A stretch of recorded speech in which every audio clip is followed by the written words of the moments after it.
Remember the photo of that shoe investigators say was inches below Kendrick's head? Look at it again.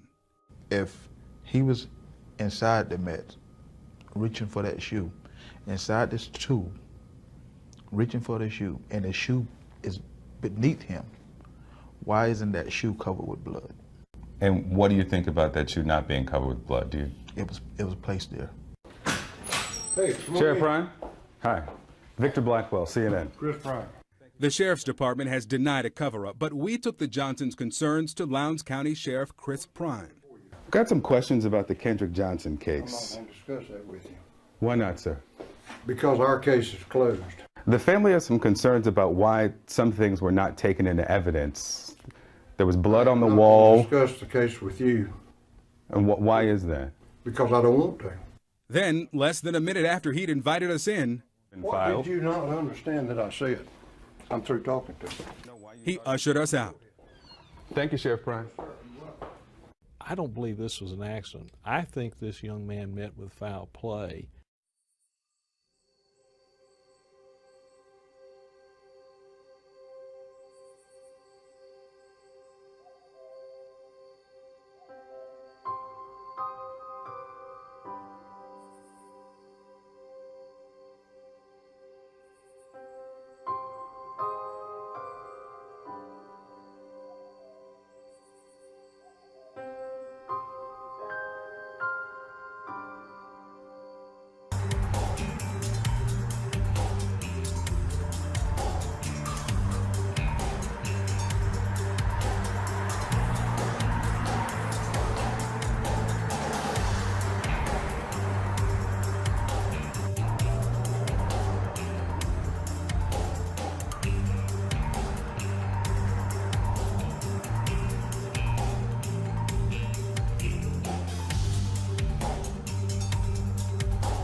Greetings. This is to get to Free Press, and I'm George Boston-Rhines. And this morning, about 10:53, I received a call about a court hearing here in Cairo, Georgia, at the courthouse. And I came on over here on a very short notice because I do believe that you have a right to know. After being in the courtroom, I discovered that there was approximately 8 people in the courtroom, and that's including the judge. The only people in the audience was myself and what appeared to be the mother of Kendrick Johnson and a little boy. And I tell you once again, it was something to see. I'm going to appeal unto all the citizens of the state of Georgia that we tried to get our legislators to record all proceedings, including hearings, especially in high-profile court cases. I believe that you should have been in the courtroom this evening. Once again, I'm George Boston-Rhines with the Get To Free Press. I'm going to be doing a video later this week or early part of next week concerning this hearing. You may not know it, but what they had planned to do and what was scheduled is that Attorney Shaveen King was going to have Kendrick Johnson, or KJ, body exhumed again. Yes, exhumed again. However, that was shot down by Judge Richard Porter III, who you already know about in the case of the Kendrick Johnson fiasco. And so I'm going to say to you that I took some very good notes. I don't know if I'm going to share them with you until I see what the local mainstream news media report concerning this hearing, if anything. And I must say to you, this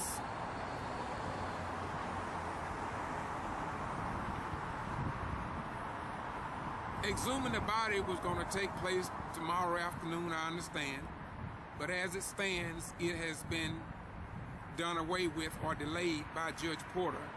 Of course, the city attorneys brought up something that they think that they should have equal representation there when they go inside of the, wherever they're going to have the pathologist review the remains. And so Shaveen King stated the law as he understood it. The judge stated as he understood it, and of course, City Attorney Tanner and the system seems to have another view. And so all I'm going to say to you is that I was here in the courtroom, and I just want to do a quick video to let you know that it took place, because you probably don't know. You probably don't know.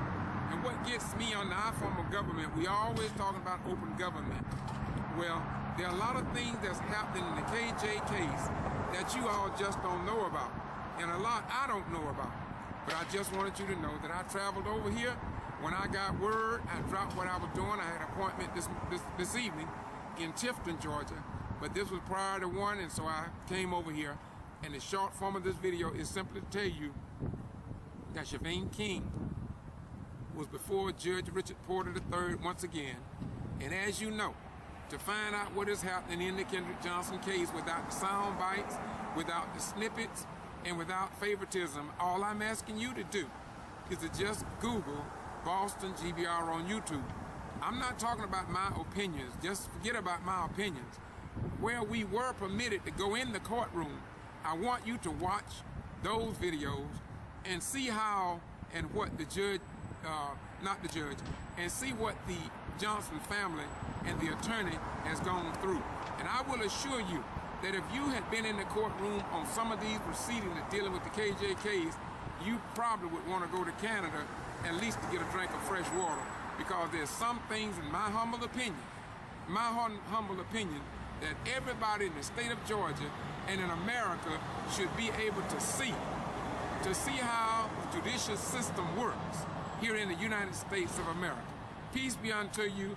I'm going to, as I say, next week, I'll probably be doing a video and giving you a full recap of what took place today. I'm asking you to check with your Valdosta Daily Times. I'm asking you to check with ABC, NBC, CBS, and Fox in the Valdosta, Lowndes County area, because this is indeed a very high-profile case. And the Valdosta Daily Times and our local newspapers, in my opinion, should keep you informed.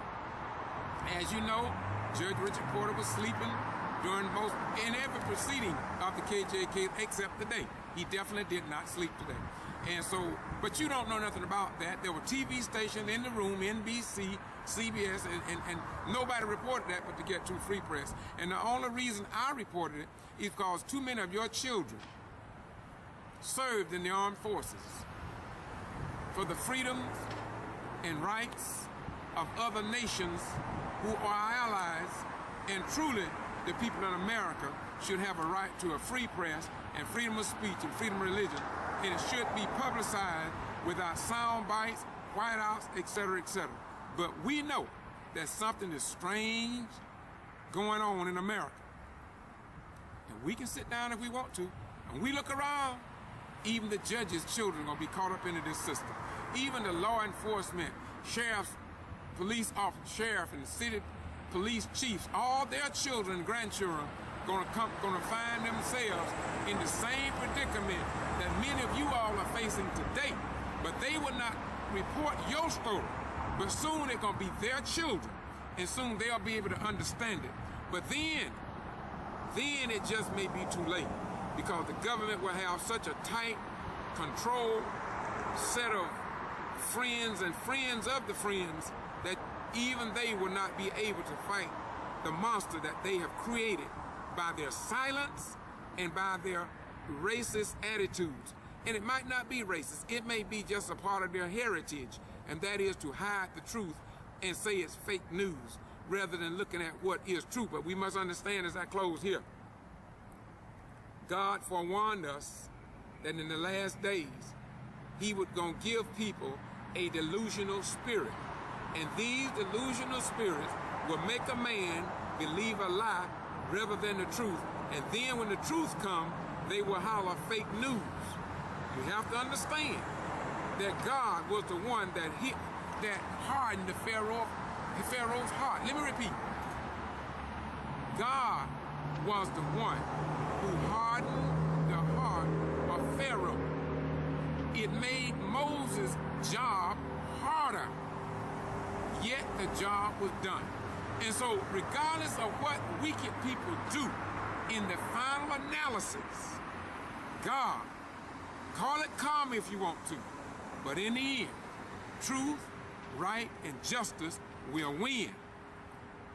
And even the people that mistreated others will not get away if there is a God in heaven. They won't get away. They'll get away down here.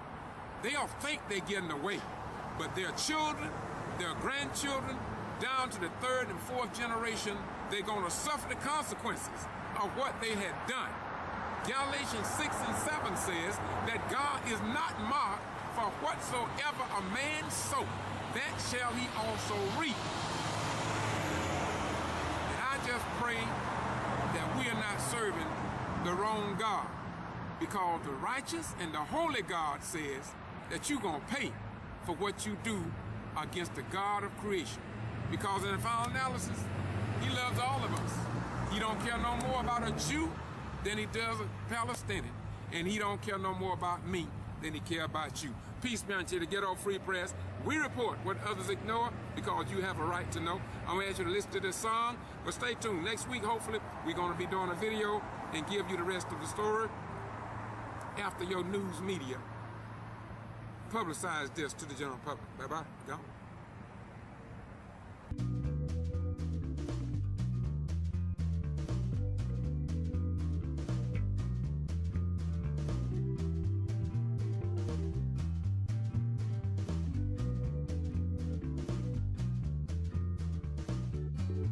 I must confess that that dream that I had that day has at many points turned into a nightmare. Greetings. Have you ever heard of the works of the flesh?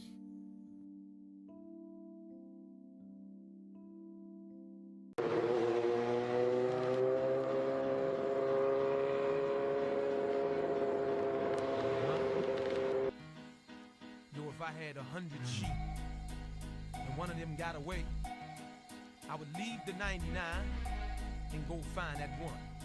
That's right. Look from the locks and jaws of Satan, I come creating, penetrating with force from the land of the lost. I'm coming like Muhammad got the devil on the run. Rising like the sun, keep your eyes on the one. It's on base. Let it bring forth a reborn nation, up against the norm, creating a new formation. This foundation that I be standing on is firm. Look, y'all, we must learn. Oh, as a people, we gon' burn in the fire. Let's join hands with the Messiah. The Lamb be Elijah. For real, I ain't no liar. My deepest desire be to resurrect the carcass. Breathe like venom, then squeeze out all the venom with momentum and skill. We'll kill Satan at will. You and I be connected, protected by Ezekiel's will for real. I can sense a mental explosion on the move as God's chosen. Proceeding in motion. I ain't never had it. Yes, indeed. Hell no, not long as my people dying unjustified, unaccounted for, no answers. You damn right I'm angry. I'm gonna stay angry. I'm happy to be angry. Anger is a good thing. Jesus got angry, and he went in there and he shot out everybody. That's what we need. We need a little more Jesus anger, some righteous anger. That's what we need, and then we can get some things changed around here. I plan on staying angry. Yeah, when I walk in these political meetings, I'm angry. When I go see the mayor, I'm angry. When I talk to the sheriff, I'm angry. I'm angry. You hit it. This is the Ghetto Free Press. That's Denise Hunt. She doing what she do.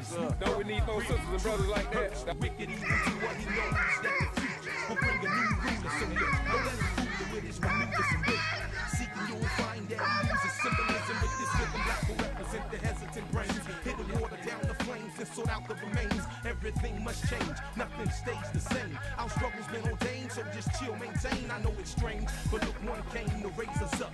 Farad has arrived, beware, don't self-destruct, keep the focus. The red dragon's coming with the locusts. Some don't notice, so they engage in shit that's bogus. I ain't never had I'm a free you from the hell no, not long as my people dying unjustified, unaccounted for, no answers. You damn right I'm angry. I'm gonna stay angry.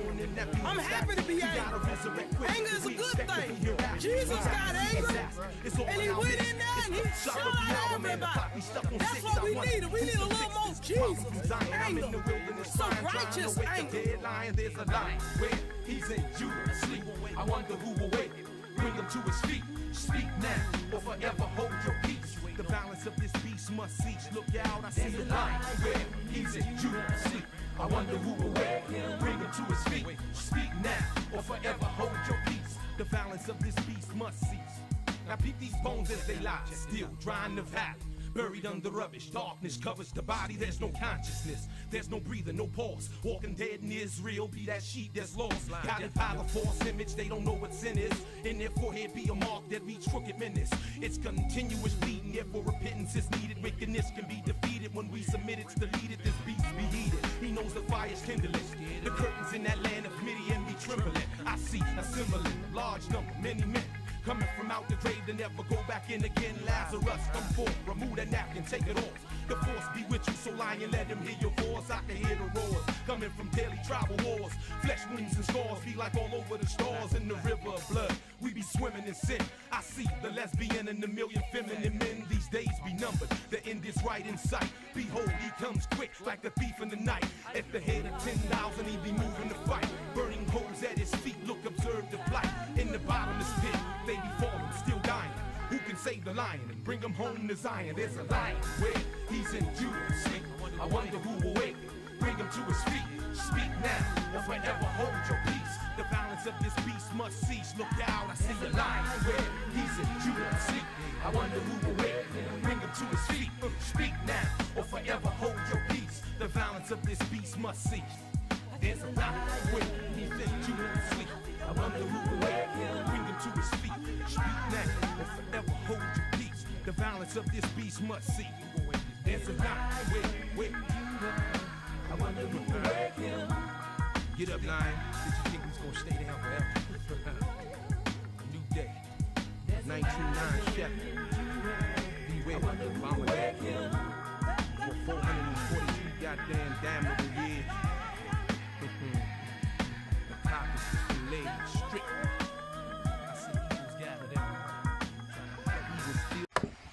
I'm George Boss Ryan with the Get To Free Press, and as you know, the Honorable Judge Richard Porter III denied attorney Shaveen King and the family the right to have their son's body exhumed for another autopsy on Friday, December the 29th, 2017. And as you will see in the next clip, we're going to go and take a look at the previous autopsies, and you come to your own conclusion. Kendrick Johnson death case is turning out to be a total disgrace to the state of Georgia, including the Southern Judicial Justice System, the Valdosta-Lowndes County Sheriff's Department, the FBI, and the Department of Justice. However, KJ family members say they will not be intimidated by anybody until justice is done in the death of their child that was found dead on January 11, 2013 at the Lowndes County High School. And we must understand that we must honor and respect this family. What they do is not only for their son, but for all the students that attend the schools in South Georgia. It's a newly released autopsy report may now give actually more questions than answers when it comes to the death of 17-year-old Lowndes County High School student Kendrick Johnson. Good evening, I'm Greg Angel. Thank you for joining us. Mika is off tonight. You likely remember this scene on January 11th of this year. 17-year-old Kendrick Johnson's body was found inside a rolled-up wrestling mat inside the gym here at Lowndes County High School. Well, subsequent investigation by the Lowndes County Sheriff's Office and the Georgia Bureau of Investigation ruled Johnson's death was an accident. Well, the investigators telling us that Johnson died as a result of positional asphyxia. However, CNN has obtained a newly released autopsy report done by a private pathologist hired by the Johnson family, which found that Johnson died as what's being called, quote, unexplained apparent non-accidental blunt force trauma, end quote. Now, this new report contradicts the initial findings by law enforcement. CNN is reporting that the report has now been passed on to the GBI, the U.S. Department of Justice, the U.S. Attorney's Office, and the Lowndes County Coroner's Office, all of whom are now reviewing the case. The Johnson family now expected to fully release the new autopsy report later this week. Now, here's a full timeline of the event so far. January 11th, students found Johnson's body in the gym at Lowndes High School. May 2nd. Investigators say after analyzing DNA samples and interviewing more than 100 people, they found Johnson's death was an accident. June 14th, Johnson's body exhumed for the purpose of having a second autopsy, which was done the following day in Orlando. And September 3rd, that's today, preliminary autopsy reports from that second autopsy was released, contradicting the initial report from investigators. Now, following Johnson's death, the families held multiple rallies and demonstrations. It's even gained attention nationally, and from Reverend Al Sharpton, who's traveled to Valdosta for one of those rallies. Family is expected to again release that full autopsy report later this week. And for continuing in-depth coverage of the Kendrick Johnson case, check out the homepage of our website, WTXL.tv. Other news tonight. The system continues to fail black people. The system continues to fail black people.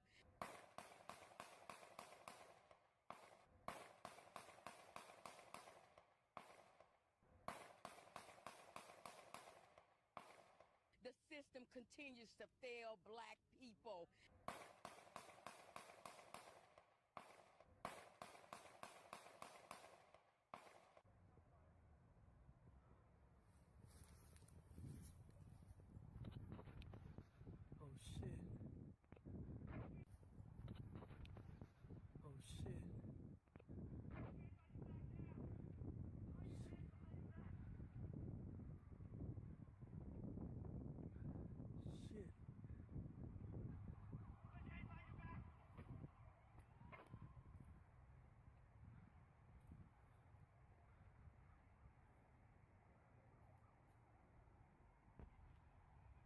I ain't never happy.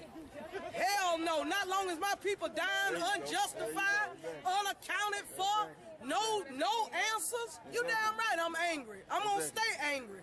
I'm happy to be angry. Absolutely. Anger is a good thing. Jesus got angry, and he went in there and he shut out everybody. That's what we needed. We need a little more Jesus anger, some righteous anger. That's what we need, and then we can get some things changed around here. I plan on staying angry. All right. Yeah, when I walk in these political meetings, I'm angry. Yes. When I go see the mayor, I'm angry. When I talk to the sheriff, I'm angry. I'm angry. Shit. You heard it. This is the Ghetto Free Press. That's Denise Hunt.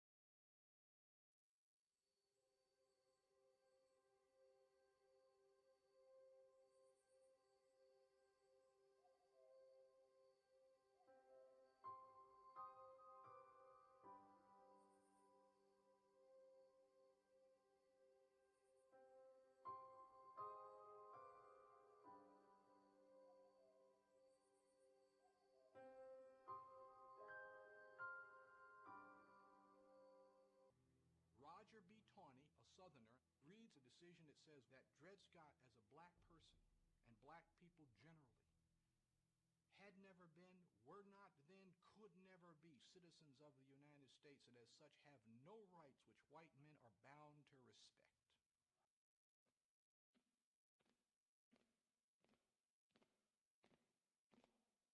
Ain't gonna let nobody turn me around, turn me around, turn me around. Ain't gonna let nobody turn me around. I'm gonna keep on walking, keep on talking, marching up to freedom land. Black people generally had never been, were not then, could never be citizens of the United States, and as such have no rights which white men are bound to respect. As such have no rights which white men are bound to respect.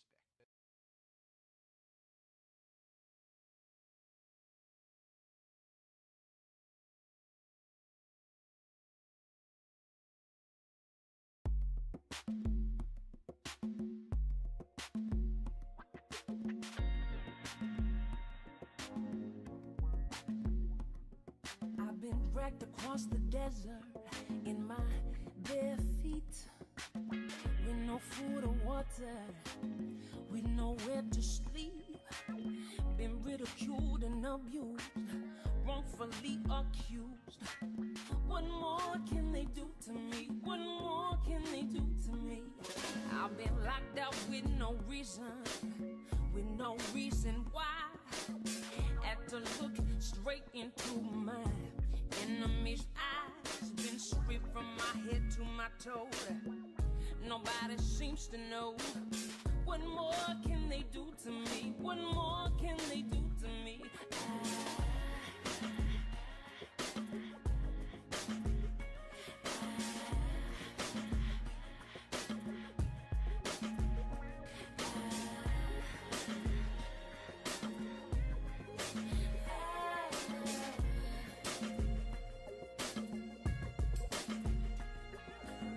Took the heart you beat with and they tore it down. They threw your dignity on the ground. They're too afraid and alone.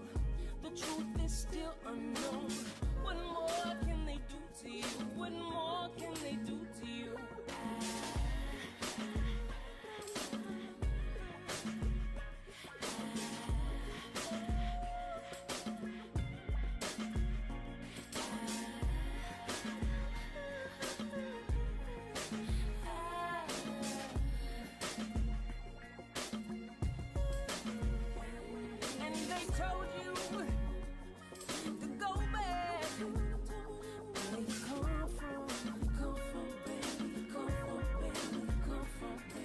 You chose not to react. You chose to stay strong, baby, stay strong, baby, stay strong, baby. And when they take everything away, still forgiveness you pray, you pray, you pray.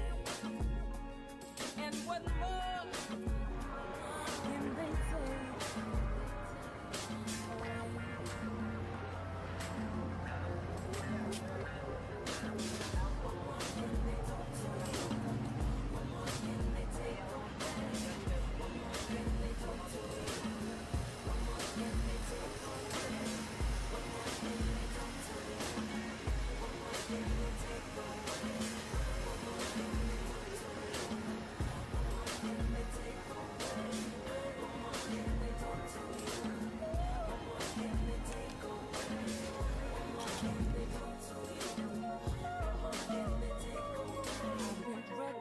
The desert in my bare feet. Now to a CNN exclusive involving the death of that Georgia teenager found dead at his high school. Kendrick Johnson's body was found inside a rolled-up gym mat at his high school gym in Valdosta last January. The original Sheriff's Department investigation indicated he had died by accident, that he had suffocated after trying to reach for his shoe. But his parents never really bought that, and when they had his remains exhumed for an independent autopsy, they were shocked to learn his organs were missing and his body was stuffed with newspapers. Now they're suing. Victor Blackwell's the one who's been all over this, and so the news, they're suing the funeral home. They are suing the funeral home, and for the Johnsons, there's no question now who discarded the organs of their son, Kendrick Johnson. They believe it's Harrington Funeral Home. I'm going to read straight from this 22-page complaint. It says that they believe that what the Harrington Funeral Home did was designed to deceive and perpetrate a fraud which was used to mislead and make it difficult to establish a true cause and manner of death. Now, you know, it's just a couple of weeks ago I was here to report that after an investigation from the Secretary of State's office, they found that it was not illegal to stuff a body with newspaper, and they couldn't determine who got rid of the organs. I sat down with Kenneth and Jacqueline Johnson, Kendrick's parents, just a few days ago, and here's their response and their reaction to that. They're taking the focus off the real issue. The real issue is what happened to his organs. That's what we are most concerned about, what happened to Kendrick's organ. We're not, you know, they stuck him with gold, I mean, but they still done something illegal. I mean, where's his organ? That's what we are concerned about. Also, you know, there's the question of clothing. because that's mentioned here. The clothing that he was wearing when he was found in the gym mat? Absolutely. The T-shirt and the jeans and those socks, of course, that could offer some information if there's DNA from another person or hair that Johnsons were looking for. Where is it? No one knows. According to reports, the written reports from the transport company, the clothing was taken to the funeral home. I sat down with the attorney for the funeral home who says, yes, those clothes did make it to the funeral home. A couple of days later, I got an email saying, no, we never received the clothes. So those clothes also are missing. I reached out to the attorney for the funeral home. He says that he's not yet received this. They have not yet been served. We got it from the courthouse, and he says once they read through it, they'll respond. But the Johnsons are asking the jury to send a message. They want an award. They want a punishment so strong that it will deter any other funeral home or crematory or any agency that deals with the body From doing this ever again. Yeah. Mr. Blackwell, thank you. Sure. What do you want? Justice for KJ! When you want it? Now! After months of rallies, marches, and sit-ins, and the announcement of a federal investigation into the death of Kendrick Johnson, I will follow the facts wherever they lead. CNN has learned FBI agents are now conducting interviews in South Georgia. Kendrick's parents, Kenneth and Jacqueline Johnson, recently sat with investigators for nearly 3 hours. The Johnsons want to know what happened to their son. It's a question Jacqueline Johnson first asked 1 year ago. 911, where's your emergency? Yes, I'm calling. My son had didn't come home from school today, and he still haven't got here. Okay, what's your son's name? Kendrick Johnson. That was January 10th, 2013. That afternoon, the 17-year-old ran into the old gym at Lowndes High School. The following day, Kendrick Johnson was found dead, upside down in a rolled gym mat. The Johnsons never believed he died accidentally after getting stuck while reaching for this shoe, as Lowndes County investigators determined. They know something happened in that gym, and they don't want it to come out. The Johnsons exhumed Kendrick's body and hired an independent pathologist who determined Kendrick died from blunt force trauma to the neck, not an accident. Lowndes County Lieutenant Stride Jones spoke with CNN in May, the day after the sheriff's office closed its case. It was not a rash decision that was leapt to by any means. I mean, we've drawn this out, done a thorough investigation, and we think we've covered all bases. As the FBI conducts its interviews, CNN is taking an in-depth look at the accounts of the first interviews in the Kendrick Johnson case, conducted by the Lowndes County Sheriff's Office. We've interviewed slightly over 100 and something people during this investigation. That included students, teachers, some parents that had access during the time period of question there. We examined every incident report included in the 522-page investigative file. According to the file, Lowndes County investigators interviewed 111 people, including 7 school employees, 3 medical responders, and more than 90 students. It started on January 11th when Kendrick Johnson was found at Lowndes High School. The file reveals sheriff's investigators interviewed 18 people the day Kendrick Johnson was found. We took that information to HLN analyst, a former police officer, and member of the FBI response team, Mike Brooks. I want to interview someone that day, that night, or maybe the following day while things are still fresh in your mind. However, the documents reveal most interviews occurred months later. Here's the breakdown. Investigators interviewed 33 people in the month of January, just 4 in February, 1 in March, and 72 of the 111 interviews were conducted in April, 1 more in May. But months later, you start to leave out possibly some crucial pieces of information. Because it's your mind, sometimes you can recall things that you might not have recalled that particular day, but to a couple days, maybe even a week after it happened, I say week on the outside, but not months, Victor, not months. Remember, Kendrick's body was found January 11th. The first emergency medical technicians called to the scene initially for a reported cardiac arrest were interviewed April 17th. The paramedic who noticed bruising to Kendrick's jaw and considered the gym to be a crime scene was interviewed April 18th. The janitors who cleaned the gym where the body was found yards from these blood streaks on a wall were among the last to be interviewed on April 26th. Local investigators believe the blood is unrelated.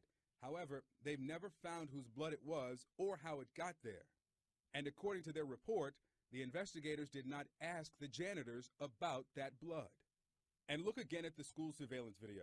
This was the last time Kendrick Johnson was seen alive. There were other students in the gym, but the investigators' reports have no record of interviews with any of these students. I looked at the crime scene investigation, evidence collection, the autopsy, the interviews that were done and were not done in a timely fashion. This is a sloppy case from the get-go. In a statement to CNN, the attorney for Lowndes County Sheriff's Office writes in part, "We continue to support U.S. Attorney Michael Moore's interest in these tragic circumstances and applaud his urging of the community to come forward with facts and evidence rather than feelings or opinions, no matter how sincere they may be. Sheriff Prine maintains every confidence that his office's investigation was timely and properly prioritized and handled with the necessary diligence to assure that all leads were examined and exhausted, and he welcomes the U.S. Attorney's continued review of the case." What do you want? Justice! The Johnsons and their supporters now hope the FBI will get an answer to their question. What happened to Kendrick Johnson? That's my child, and we're going to fight till it's all over, until we get the truth. That's all we've ever asked for, was the truth about what happened to Kendrick Johnson. CNN has learned from a source with knowledge of the investigation surrounding the hard drives that the FBI agents will be at Lowndes High School likely today to seize the hard drives from the surveillance system at Lowndes High School, potentially to get the video from the day that Kendrick Johnson died and the following day when his body was found. Now, this is the result, we've also learned from this source, of a grand jury subpoena issued by U.S. Attorney Michael Moore in Georgia, who is investigating this case. And as you mentioned, this is to find out exactly how he died. You know, there is the video that we received from the sheriff's office that left so many questions for the family, for the Johnsons. They want to know essentially, did all the video that was recorded at the school make it to the sheriff's office? The FBI now is going to take control of those hard drives to try to get an answer to that question. Well, I'm remembering from your previous reporting, and there were, crucial pieces of the video that were just missing. So I'm wondering, will these hard drives, will they explain how this teenager died? Maybe is the answer. You mentioned video that's potentially missing, that hour in the gym where Kendrick Johnson's body was found. When we know there was activity, no recording there. It depends upon several variables here. One of the most important is the cycle at which this system is set to record over old information. Some are set at a week, 2 weeks, maybe 30 days. We know that the original hard drives were requested more than 45 days after Kendrick Johnson disappeared to be pulled from the system. So quite possibly that video from the original system has been already recorded over, Brooke.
Bobby Worthy. What organization? I'm Bobby Worthy. I'm National President for the Justice League United. I'm the Minister of Law and Justice for the New Black Panther Party, and I'm also a national board member for the National Black Man's Movement, chaired by Attorney Malik Zulu Shabazz. You also came from Waycross, Georgia, right? Yes, I did. What interest do you have in the Kendrick Johnson case and this lawsuit that been, finalizing the allegations against the family? Well, the thing is, I have interest against injustice, and I think it's all racially biased, racially motivated.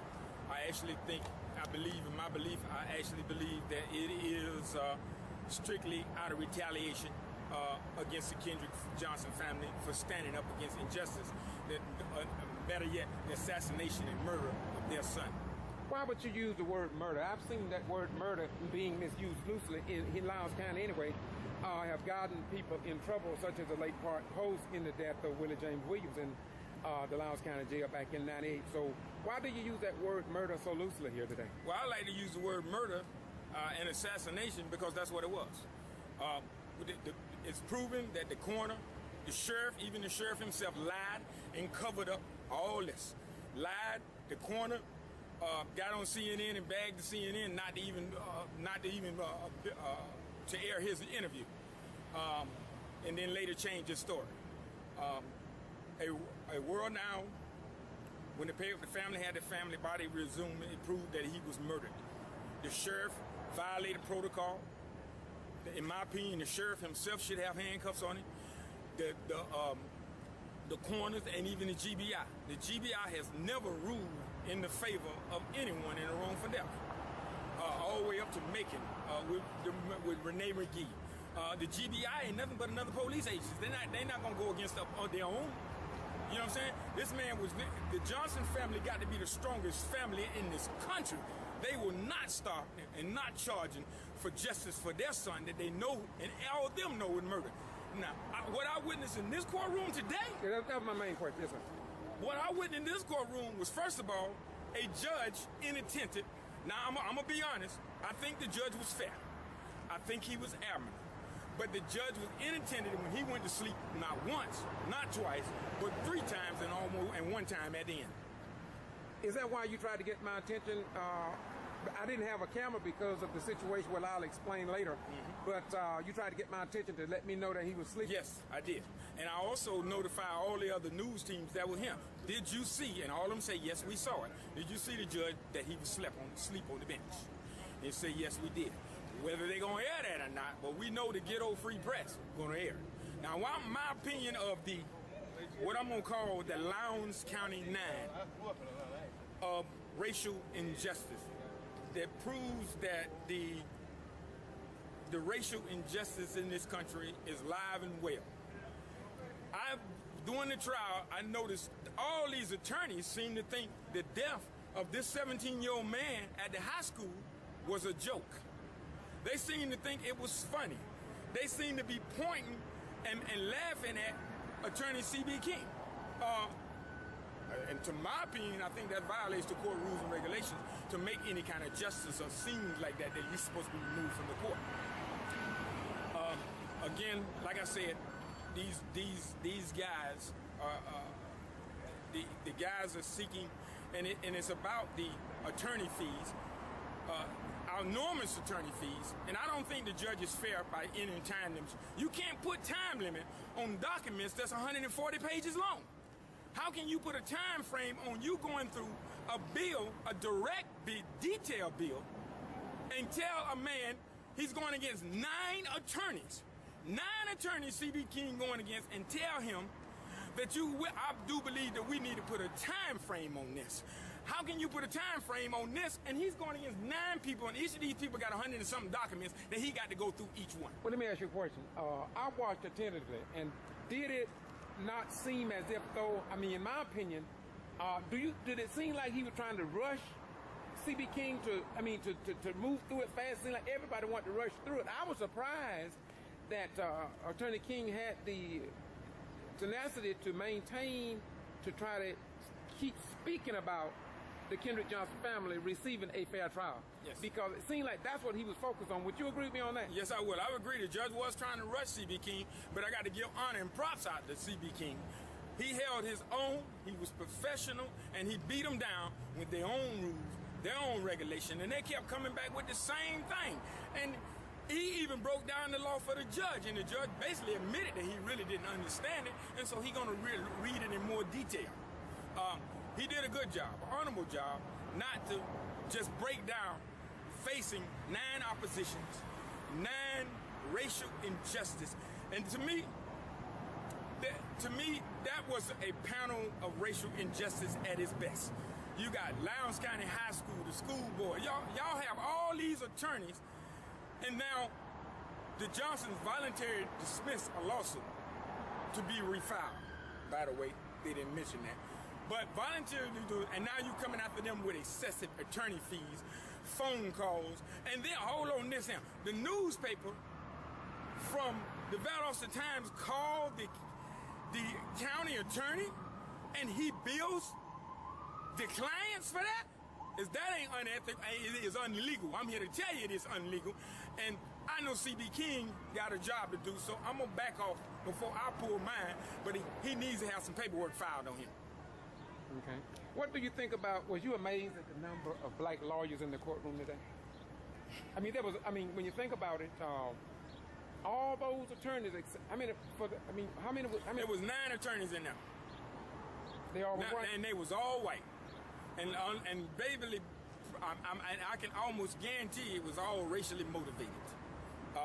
And I don't care if you're an attorney. If you got an attorney, you got an ethical, you got a code of ethics. Even if attorney is a court, he is an officer of the court. They live by a code of ethics. And if you're an attorney, 9 are white attorneys, and you don't support, and you know you covering up the death of a 17-year-old high school, then we ain't gonna never have justice in this country as black people until we start standing up to these folks. Now that courtroom today, every black man, woman in Lowndes County should have been up in this damn courtroom.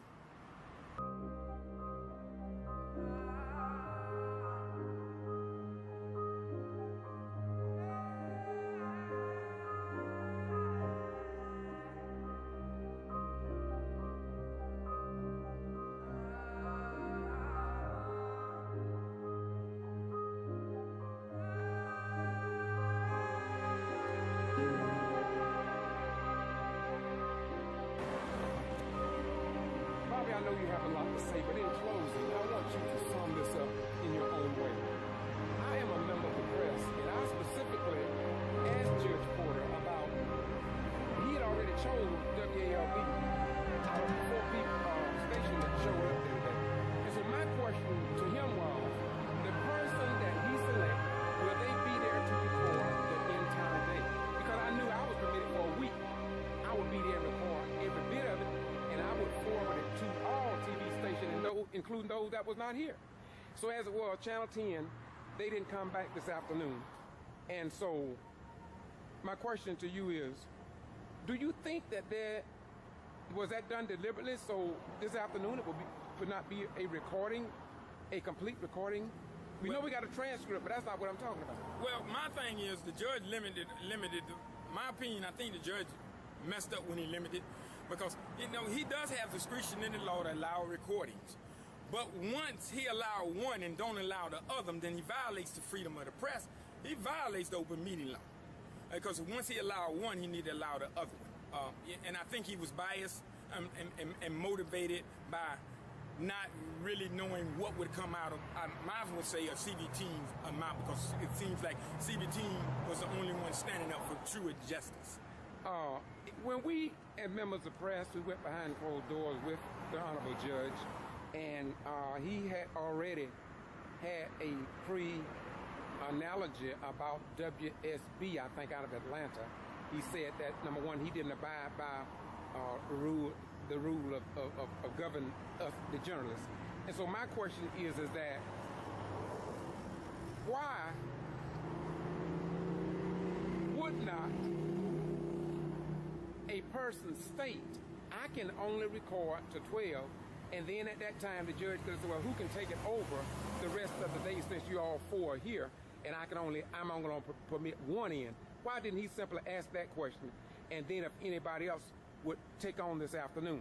It seemed like to me that this is the worst county I record across the state of Georgia, and this is the worst courtroom and the worst judge I have ever had to face in order trying to get in the courtroom. And I think that you talk to other people, including the people that went in there with me, they probably would say the same thing, because we were talking about it outside. Why is it that they don't want the truth to get out? It seems to me, my beautiful brother, and I want you to comment on it, it seems to me that we espouse around the world that we believe in open government, sunshine laws, and so why would we even put a cloud over something such as this most important national, if not international case concerning the death of a 17-year-old student at the Lowndes County High School? And by the way, I'm under a 2-year, 11-month criminal trespass, and I violated no law. And it happened because of Kendrick Johnson's death, many believe, and I believe so too. So your comments on that? Well, I believe in open government, and they would tell you that they believe in open government. They really don't. They believe in an open them. They believe laws and rules and procedure in place for them when it fits their needs and their situation, but not our needs. The laws are not for us. I'm just being honest. The laws were never written for us. When they started writing laws, our ancestors were slaves. But what I believe in is that these people are trying to continuously cover up the Kendrick Johnson murder. It's out. We know he was murdered. They know he was murdered. Everybody know he was murdered. And it goes down to the Bell brothers. In my opinion, the man was an FBI agent. The father was an FBI agent from what I'm standing on. If they would have been black, whether he'd have been an FBI agent or not, they'd have been arrested. There would have been no doubt in my mind they'd have been in jail now. But our true justice is coming out. Everything that's done under the dark will eventually come to the light. And it's coming. Like I said, the judge, when I walked back in there, first thing he noticed was no media in there, and he said, well, we ain't gonna have no media in there. That's the first thing come out of his mouth. Are you serious? He said, well, no media came back, and he said, I told them that I would let one other come in if nobody will show up, another one come in. Nobody's here. Y'all would agree with no media? And that's what he said. That's when I came outside looking for you. Well, I didn't know, because that was not clarified, because I would have told him before we left to go out. I told him this morning.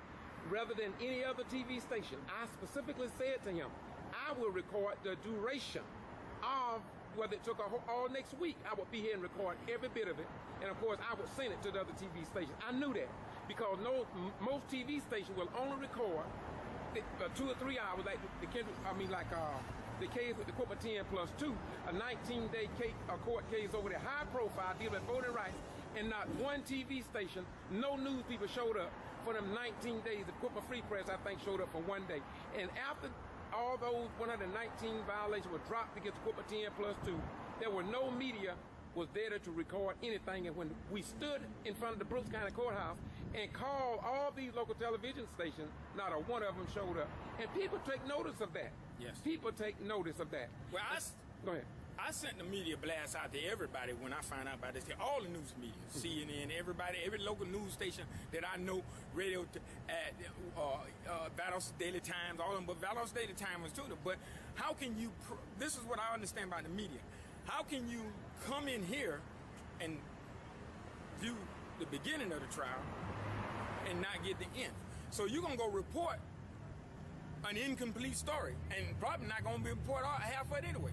And just like I told her, I asked every media, ABC from Atlanta, I asked Channel 10 was here, and I even told you, George, to get on Free Press. I said, did you see the judge sleep? Did you get it on that camera? She said, yes, I did. Whether she going to report that or not, that is very important. Very important. You cannot make a decision as a judge and you up there asleep. Let me ask you a question. Just in case somebody else in the state of Georgia would like to call you for you to give more information about what you saw in this courtroom concerning the Kendrick Johnson case, can you give your address, your phone number or something, a P.O. box or email address, not necessarily the address, email address, so people can get in touch with you so they can interview you? Because I know for a fact these people do not want the truth. Nobody have interviewed me, and I'm under a 2-year, 11-month criminal trespass, and I violated no law. And it was after the death of Kendrick Johnson. I am a retired military veteran and want no newspaper. The Valdosta Daily Times editor under Kay Harris at the time, none of these TV stations would record nothing about my criminal trespass. Go to the website, www.blfjustice.org. That's blacklawyersforjustice.org or blackmensmovement.org. Black Lawyers for Justice, and that's on the pen, Black Men's Movement. And you need to reach Attorney Malik Zulu badges all on there. If you need to reach me, call me at 912-424-0752. Again, that's 912-424-0752. Or hit my email, justiceleagueunited@yahoo.com. One word, justiceleagueunited@yahoo.com. Thank you very much. I must confess that that dream that I had that day has at many points turned into a nightmare. What happened to this teenage boy walking through this school gym? He's captured here on surveillance camera, then disappears until... Come to Lowndes High School now. There's a dead body out here. 17-year-old Kendrick Johnson was found upside down in a rolled gym mat last January. Investigators say he was reaching for a shoe, got stuck, and died. We have found nothing to indicate this was anything other than just a tragic accident. You can tell he was beaten. Kendrick's parents believe the story about the shoe is a cover-up, and they question why sheriff's investigators either did not collect or test potential evidence from the scene. Got some questions about the Kendrick Johnson case. I'm not going to discuss that with you. Why not, sir? Because our case is closed. Kendrick's body was exhumed. His parents paid for an independent autopsy, and the pathologist found evidence of apparent non-accidental blunt force trauma to the neck. But it's also what the pathologist did not find that shocked the family. Organs, the heart, lungs, liver, etc., were not with the body. What was in the place of the organs? Newspaper. After months of protests and demands for answers, an announcement by the U.S. Department of Justice. I am of the opinion that a sufficient basis exists for my office to conduct a formal review of the facts and investigation surrounding the death of Kendrick Johnson. No matter who you are, how much money your parents have, the color of your skin, everyone deserves justice. Everyone. Well, Victor Blackwell joins me now from Atlanta. So Kendrick Johnson's family exhumed their son's body, trying to get some answers about his death, only learned his organs were missing.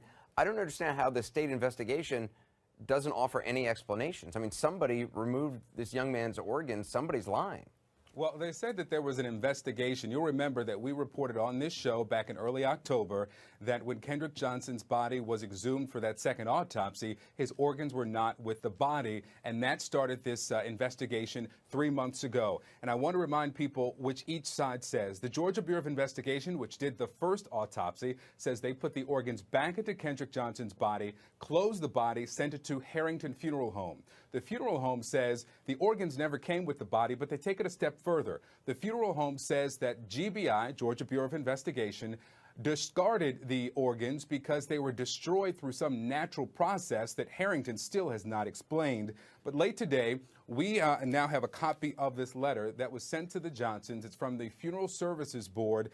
Only CNN has it. And I want to read just the line in the conclusion here. The board has exhausted all available investigative avenues at its disposal, and no determination could be made whether the organs were transferred to the funeral establishment with the body. There was this 3-month investigation, which by law is secret and behind closed doors. They just, at the end of the investigation, come out with what the decision is, and in this case, no action. Well, I mean, the body was also stuffed with newspaper. So, I mean, again, somebody's lying. Either somebody who did the original autopsy didn't include the organs in the body, or there's someone at the funeral home did something with the organs and stuffed it with newspaper. I mean, somebody's not telling the truth. Well, the funeral home here has never denied stuffing the body with newspaper, although we spoke with leaders of the industry at Mortuary Sciences, and they say either it's something they've never heard of or it's something that's not in line with standard practices. Now, the manager and the owner of Harrington Funeral Home, Antonio Harrington, would not speak with us on camera, but he allowed his attorney, Roy Copeland, to speak with us. And in the defense of the funeral home stuffing the cavity with newspaper, he cited a 25-year-old guide for embalming in which it suggests that when the organs are absent, you use sawdust or cotton. Now, that's a 25-year-old version. A more recent version got rid of sawdust. But here's my exchange in the months since this has come to light with that attorney, Roy Copeland. Watch. I'm told we don't have that exchange. So let me tell you what he said, though, because I have it here.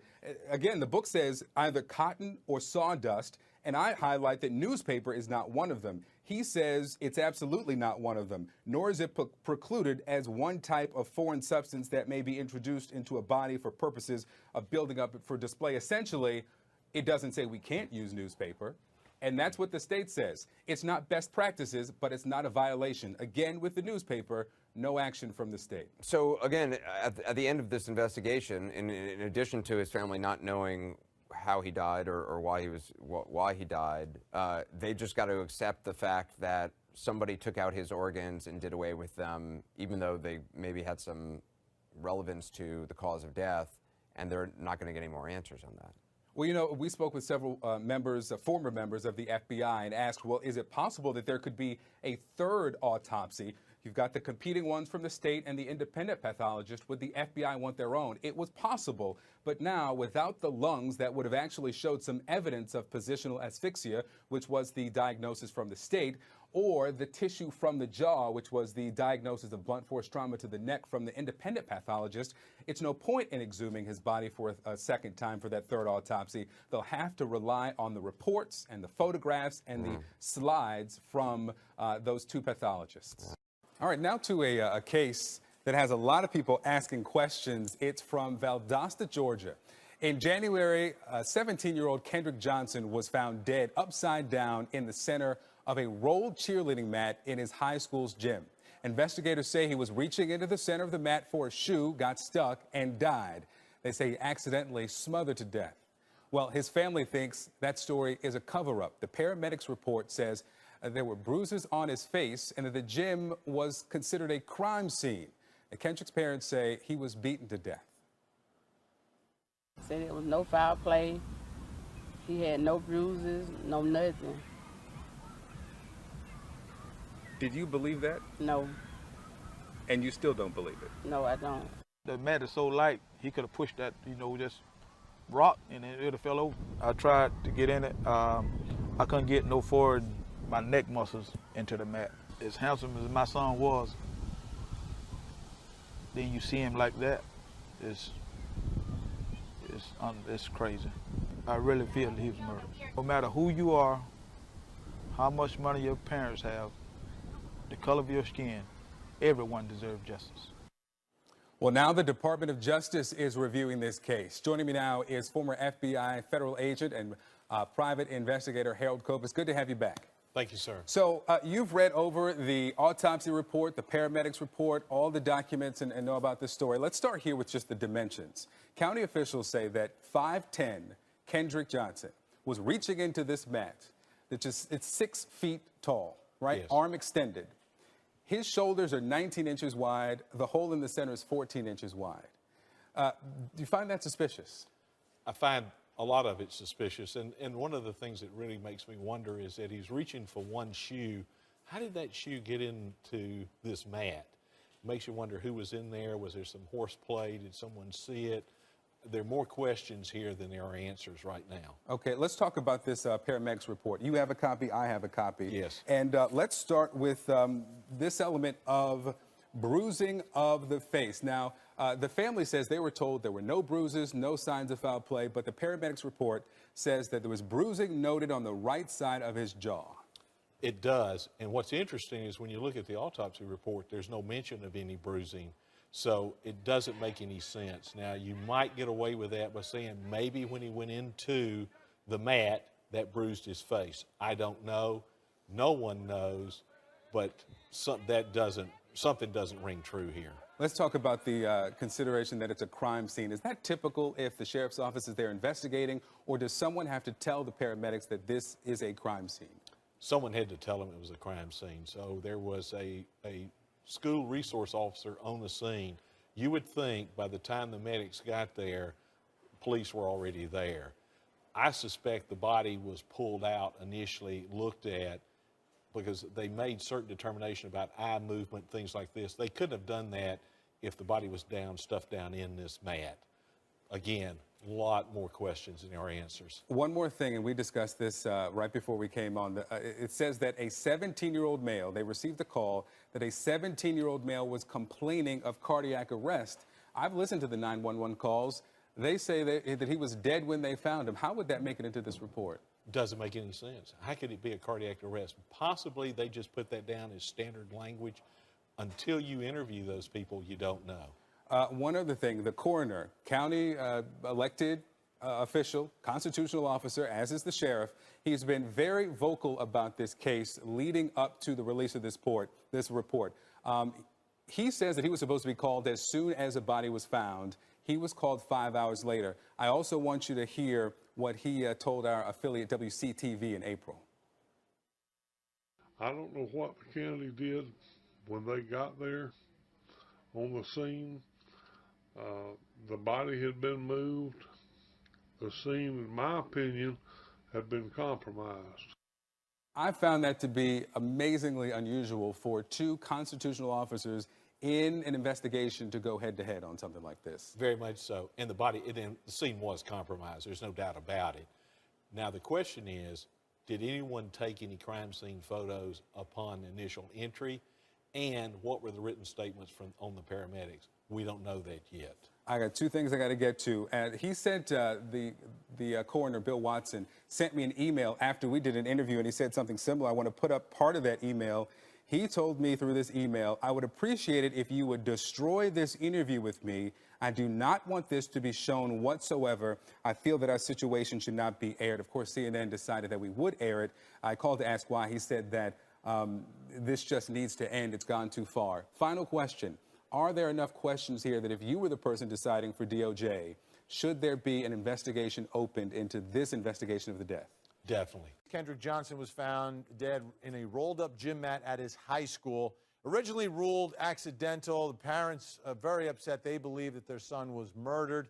So now feds took over the investigation. But now the latest development we're getting is that there was an email tip sent to the sheriff's office saying and implicating certain individuals. The sheriff's office, which ruled this an accident, now following up on that the next day, issuing subpoenas, and it seems like this investigation moving forward.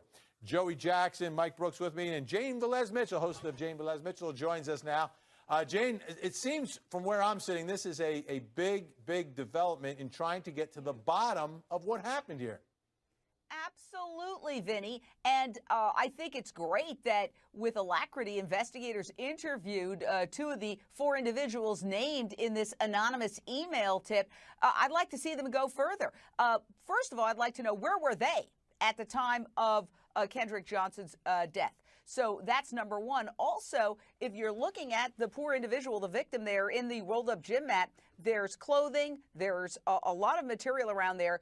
What about their DNA, their fingerprints? Is there any matchup between those two? So I think that there's a lot of work still to be done. I'm also curious.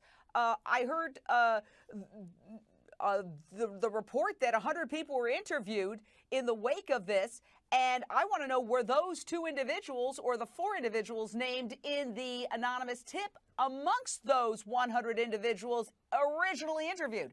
And of course, the biggest question, who sent the anonymous tip?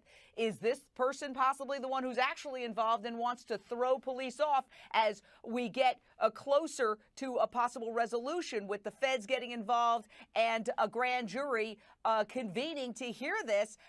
Is this possibly an effort to send them in the wrong direction? So it really compounds the mystery, but there's a lot to work with here. Well, Jane, Victor Blackwell said that the four names have come up in the investigation before.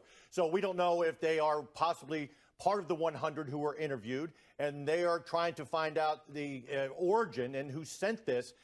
So, you know, they've interviewed two. They didn't interview the other two. Could this also be an investigative ploy? Could this be, you know, talk to two of them and maybe there might be some talk between the others. And so I don't think that they're ignoring the other two totally.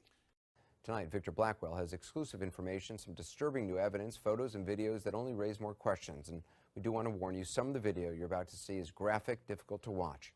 Here's Victor's report. It's the only video shot inside the Lowndes High School gym the day 17-year-old Kendrick Johnson was found dead. And with his parents' approval, we're showing it for the first time. Lowndes County, Georgia investigators say Kendrick's death was a tragic accident, that he climbed onto these rolled gym mats to reach for this shoe at the center of one mat, slipped, got stuck upside down, and died. County officials say the blood in this photo spilled after Kendrick's heart had stopped pumping hours after he had died. But Kendrick's parents say the photo and the video show something else. There's enough evidence to show that Kendrick was murdered. CNN has exclusively obtained the 15-minute video and nearly 700 photos of the scene taken by Lowndes County investigators. And for the first time, Kendrick's parents, Kenneth and Jacqueline Johnson, are ready to look at them, including these pictures of orange and black gym shoes investigators found just yards from Kendrick's body. Did these shoes belong to Kendrick? No. When you look at these shoes that were at the scene, what stands out to you? The blood on the shoe. But investigators say tests show the stains are something other than blood, so the shoes were not collected as potential evidence. I don't understand why. CNN took the photos to independent private investigator and former FBI Special Agent Harold Kopis. If you were on this scene, would this have been something you would have left? No. Bag and tag. There's no indication investigators ever even looked for the owner of the shoes or this hooded sweatshirt found a few feet from Kendrick's body. And if you look real close, there's something on this particular cuff. And then the question is, was it blood? Did you test it? According to the crime lab report, no. They know something happened in that gym, and they don't want it to come out. For the Johnsons, there's no stronger indicator than this photo. It's of what appears to be blood dripping down a wall.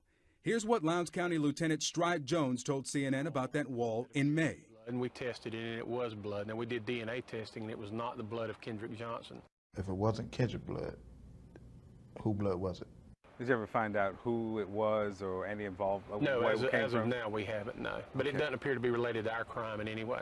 What do you think about the decision not to test it further? You can't explain it. If you're running the crime scene, then you're going to say that's potential evidence. Obviously, we're going to check this out and find out who does it belong to. This is an athletic gym. I mean, obviously, this is where they conduct various athletic classes and instructions at. A kid couldn't have scraped their knee or arm or something and got that much blood on the wall. There's 1, 2, 3, 4, 5, 6. 6 impacts. The opinion of our crime scene personnel, after looking at it closely, the blood appeared as it had been there for an extended period of time. It didn't appear to be very fresh. School gym. There is no way that they would allow whoever was supposed to clean this gym to leave that blood on that wall. And there's the question, why was there no blood where they expected to see lots of blood? Remember the photo of that shoe investigators say was inches below Kendrick's head? Look at it again. If he was inside the mat, reaching for that shoe, inside this tube, reaching for the shoe, and the shoe is beneath him, why isn't that shoe covered with blood? And what do you think about that shoe not being covered with blood? It was placed there. Hey, Sheriff Ryan. Hi. Victor Blackwell, CNN. Chris Prime. The Sheriff's Department has denied a cover-up, but we took the Johnsons' concerns to Lowndes County Sheriff Chris Prime. Got some questions about the Kendrick Johnson case. I'm not going to discuss that with you. Why not, sir? Because our case is closed. The family has some concerns about why some things were not taken into evidence. There was blood on the wall. I'm not going to discuss the case with you. And why is that? Because I don't want to. Then, less than a minute after he'd invited us in, what did you not understand that I said? I'm through talking to you. He ushered us out. Thank you, Sheriff Prime. I don't believe this was an accident. I think this young man met with foul play. The Justice Department is reviewing the pictures and the video to decide if it'll launch a federal investigation into Kendrick's death. But for Kendrick's father, the evidence is clear. Someone murdered him. They should be in jail. They are covering it up. They should be in jail. Victor Blackwell joins us now. So the former FBI agent says that the crime scene was contaminated. How so? Well, Harold Copa says that it's crime scene 101, that when you're on a scene investigating, you wear the shoe protectors. Those are the blue booties you see on the crime shows on television.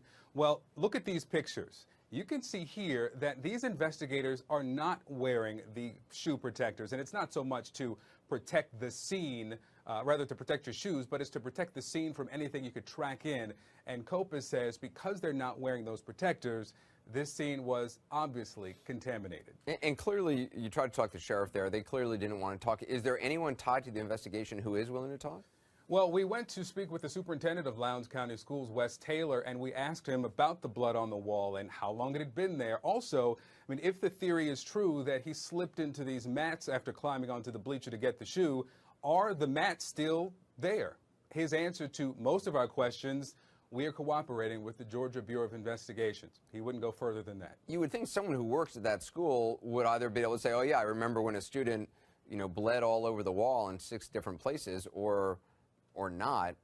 It'd be interesting to hear if they've been talked to. What about the Department of Justice? Where are they in the status of their investigation? The U.S. Attorney in Macon, who covers this district, his name is Michael Moore, and we've spoken with him several times, and each time he says that he is reviewing the information from the Lowndes County Sheriff's Office, and he is going to work to decide if he will open a criminal investigation. Now, just a few weeks ago, we heard from the Civil Rights Division. They've said that they will not open an investigation through their department, but it still could be opened as a criminal investigation. Michael Moore says he could come up with that decision in a week or in a month. He doesn't feel rushed. He wants to make sure that he gets it right. The case of Kendrick Johnson, the Georgia high schooler whose body was found upturned inside a rolled-up gym mat earlier this year, has taken a macabre and disturbing turn. After months of campaigning, his parents, unconvinced his death was an accident, won the right to have his body exhumed. A second autopsy has revealed missing organs and signs of foul play. A Lowndes high school student found Johnson's body upside down in the mat on January 11. The initial investigation concluded Johnson had probably fallen in while reaching for a sneaker, as some students stored gym shoes in the rolls. There, he became trapped and suffocated. Unsatisfied, Johnson's parents won permission to exhume his body. A June 15 autopsy turned up wads of crumpled newspaper stuffed inside the body's cavities. All the organs from the waist up were missing. The doctor also found evidence of blunt force trauma consistent with intentional injury on the right side of Johnson's neck and jaw. He concluded this caused the 17-year-old's death. Although not found to be Johnson's, flecks of blood found on the gym walls remain unidentified. The Georgia Bureau of Investigation, which conducted the first autopsy, said Johnson's organs were replaced before the body was released to the Harrington Funeral Home in Valdosta.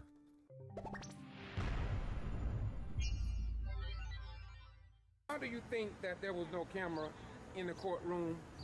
It seems to me that it should have been clarified this morning that if one reporter was not going to be there, they should have specified, or the judge should have said, who or asked who was going to record this afternoon. Because I told him early this morning that I would record the whole week and make sure everybody get a copy of it. And so my thing is that it seems to me there's a great possibility that maybe the sun is not shining so bright in the state of Georgia.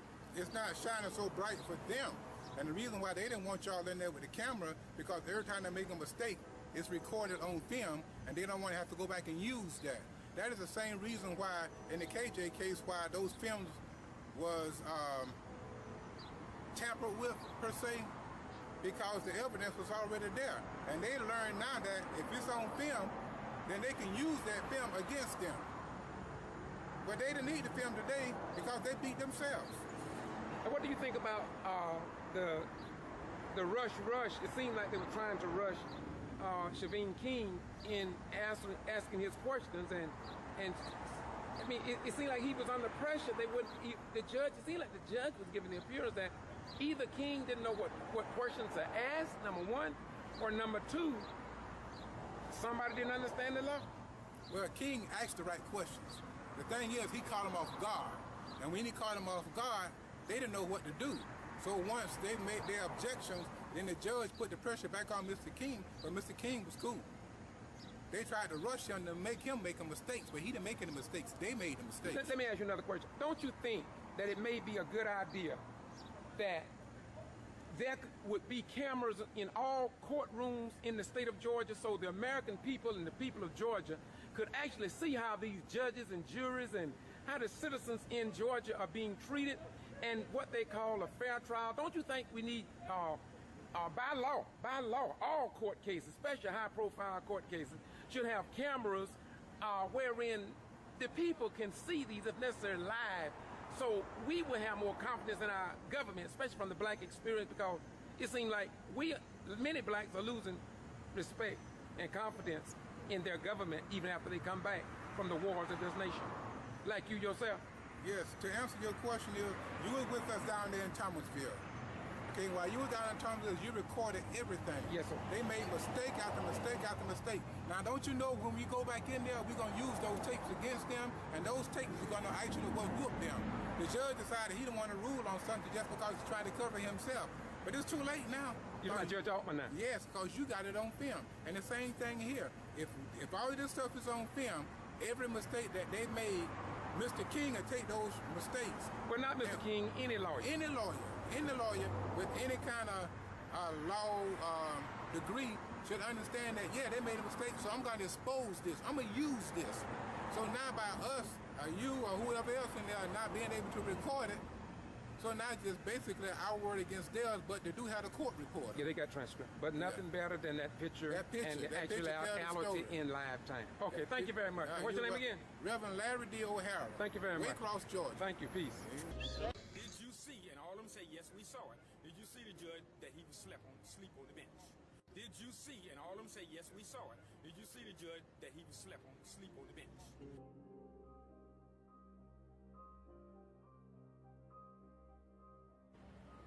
Greetings. State your name, please. Bobby Worthy. What organization? I'm Bobby Worthy. I'm national president for the Justice League United. I'm the Minister of Law and Justice for the New Black Panther Party, and I'm also a national board member for the National Black Man's Movement, chaired by Attorney Malik Zulu Shabazz. You also came from Waycross, Georgia, right? Yes, I did. What interest do you have in the Kendrick Johnson case, this lawsuit with the, finalizing the allegations against the family? Well, the thing is, I have interest against injustice, and I think it's all racially biased, racially motivated. I actually believe that it is strictly out of retaliation against the Kendrick Johnson family for standing up against injustice, better yet, the assassination and murder of their son.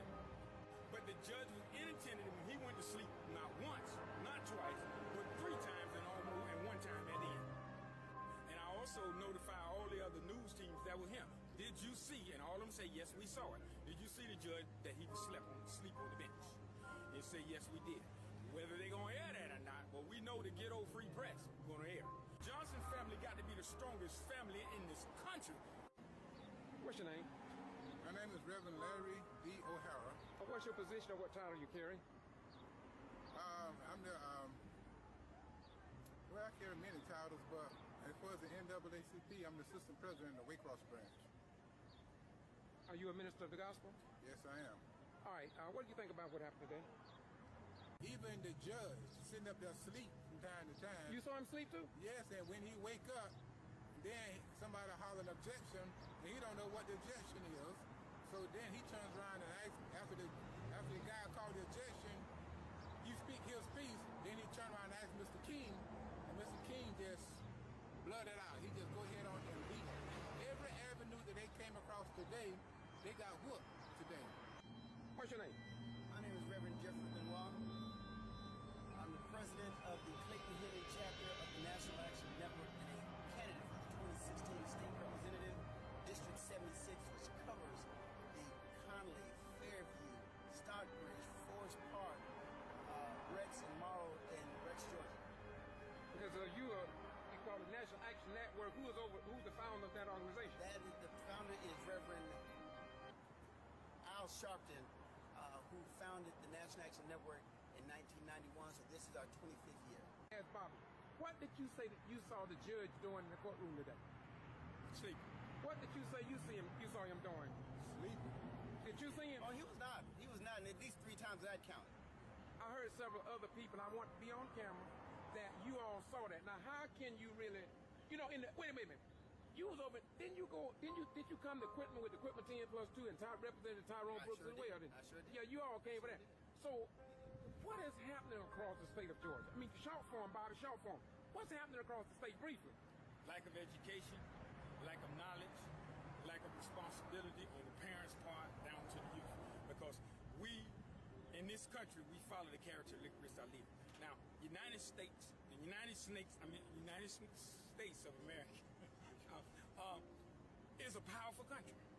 We are a powerful country. Our leaders may be a bunch of racists, a bunch of liars, but they ain't no cowards.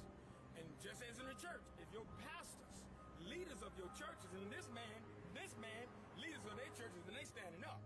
So the flock behind them got to be many.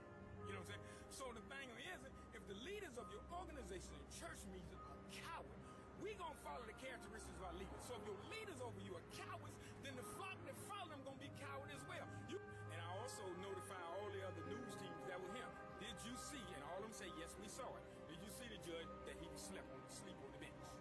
They say, yes, we did. Whether they gonna air that or not, but we know the ghetto free press gonna air.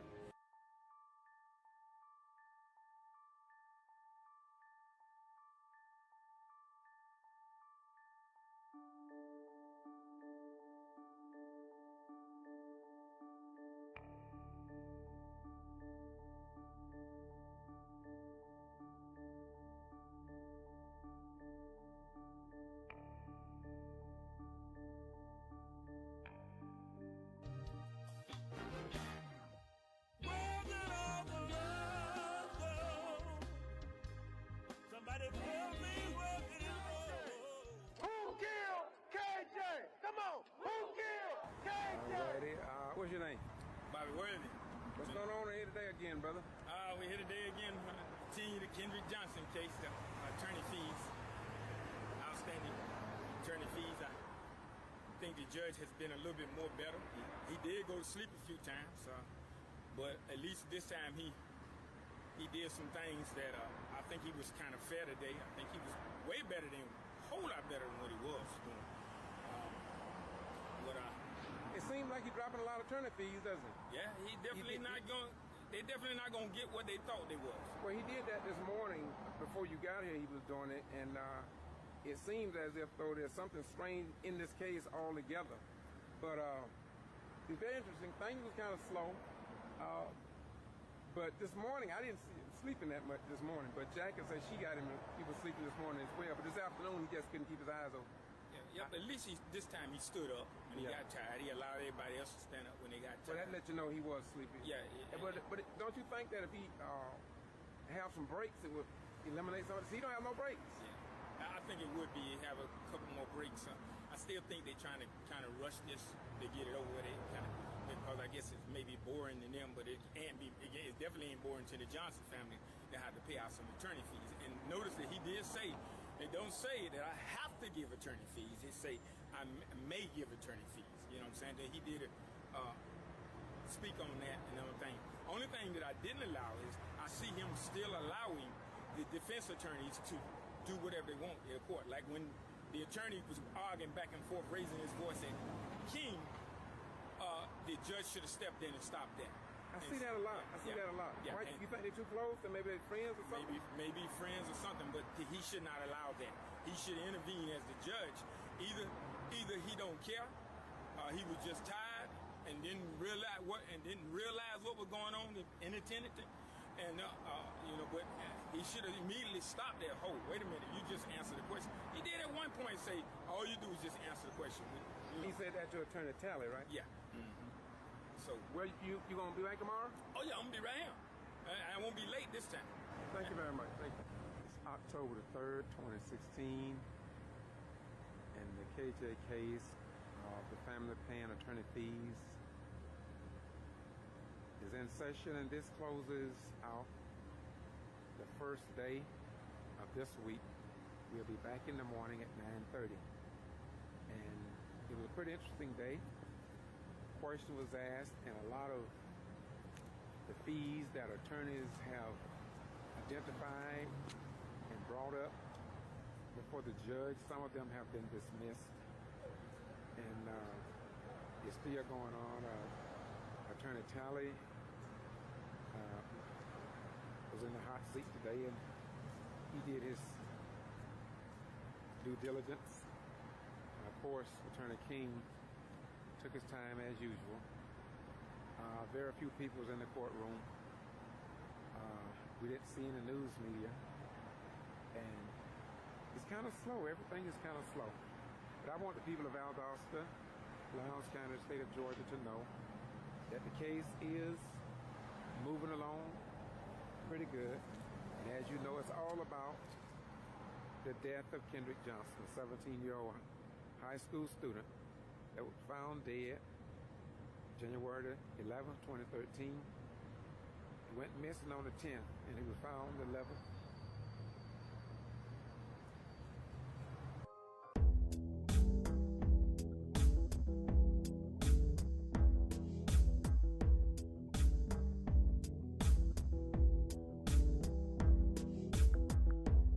I must confess that that dream that I had that day has at many points turned into a nightmare. Day makes 11 months, my son was found at Lowndes High School, rolled up in a mat. I was at that school the day they found my son. They treated us like nobody from day one. They're still treating us like nobody. But we declare that we're here to stay. We ain't going nowhere. They want us to leave, and when we leave, it's going to be when they give us justice for my son. We want to thank everyone for coming out, supporting our family. But I want to know, they are known to use us and tear down our character. But Kendrick, that they can't do. Amen. Kendrick was at school where he was supposed to be. Amen. And out of 3,000 students, plus teachers, plus a school with resource officers at the school. Yes. How in the world can a student go missing during school and be murdered at school? Mama. As you all know, his organs was missing. But let me tell you a little bit about that. From the top of his head to his pelvis was missing. Yeah, the brain, his windpipe, his tongue, his heart, and everything else inside of his body was missing. My Lord. So I want the justice system to tell me, how is it that all of that is going on with his body, someone is not charged with something? Amen. It can't be. My God. Cannot be. You mean to tell me, from the time he was seen, last seen on that surveillance camera, within 15 or 20 minutes, he gonna cut off all of his fingernails till they start to bleed. He gonna scroll his photos around the gym. He gonna throw the shoe over inside the mat and say, I think I'll go over there and get it now. So how is it one shoe inside the mat and the other one's away from the mat? And then he gets inside the mat, gets stuck, and then I guess the pair of shoes that he had on his feet, he kicks them off. Makes no sense. How can that be? It's a lie. It's a lie. And other than that, the clothes that he had, what he dressed out in, how's the data missing? From the clothes he had on, from when they took him to make him to the crime lab, how come that they are missing? So out of all this stuff that's going on, why isn't someone arrested for something? Amen. How long? So is it the whole system in together? Cause it ain't no way in the world that y'all don't see something. Thank you. KJ! Who killed KJ? Come on! Who killed KJ? Who killed KJ? Thank you. All right.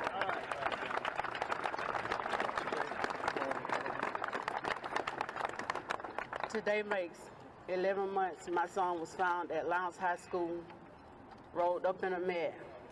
I was at that school the day they found my son. They treated us like nobody from day one. They're still treating us like nobody. But we declare that we're here to stay. We ain't going nowhere. They want us to leave, and when we leave, it's gonna be when they give us justice for my son. Amen.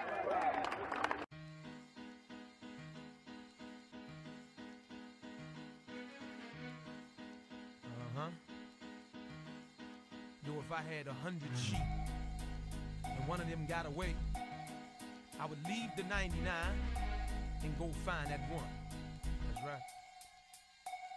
Look from the locks and jaws of Satan, I come creating, penetrating with force from the land of the lost. I'm coming like Muhammad got the devil on the run. Rising like the sun, keep your eyes on the one. Look on base, let it bring forth a reborn nation, up against the norm, creating a new formation. This foundation that I be standing on is firm. Look, y'all, we must learn. Oh, as a people, we gon' burn in the fire.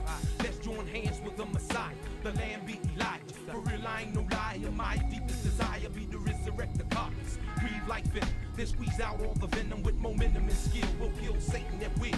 You and I be connected, protected by Ezekiel's will for real. I can sense a mental explosion. On the move as God's chosen. Proceeding in motion, we become.